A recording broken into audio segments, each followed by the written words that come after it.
দেশের বাজারে ডিজেল ও কেরোসিনের দাম প্রতি লিটারে 1 টাকা কমানো হয়েছে, তবে অপরিবর্তিত রয়েছে পেট্রোল ও অক্টেনের দাম। মঙ্গলবার 31 ডিসেম্বর বিদ্যুৎ, জ্বালানি ও খনিজ সম্পদ মন্ত্রণালয়ের জ্বালানি বিভাগ থেকে এ বিষয়ে প্রজ্ঞাপন জারি করা হয়েছে। মন্ত্রণালয়ের সংবাদ বিজ্ঞপ্তিতে বলা হয়, বিশ্ববাজারে জ্বালানি তেলের মূল্য হ্রাস বৃদ্ধির সঙ্গে সামঞ্জস্য রেখে স্বয়ংক্রিয় পদ্ধতিতে দেশের ভোক্তা পর্যায়ে প্রতি মাসে জ্বালানি তেলের মূল্য নির্ধারণের লক্ষ্যে প্রাইসিং ফর্মুলার আলোকে জানুয়ারি মাসের জন্য তুলনামূলক সাশ্রয়ী মূল্য জ্বালানি তেল সরবরাহ নিশ্চিতকরণের নিমিত্তে ডিজেলের ক্রয় মূল্য প্রতি লিটার 105 টাকা হতে 1 টাকা হ্রাস করে 160 টাকা, কেরোসিন 105 টাকা হতে 1 টাকা হ্রাস করে 160 টাকা করা হয়েছে।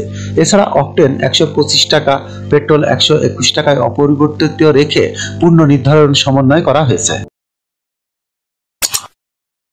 যখনকার খবর তখনই দেখতে চোখ রাখুন সুন 24 টিভিতে।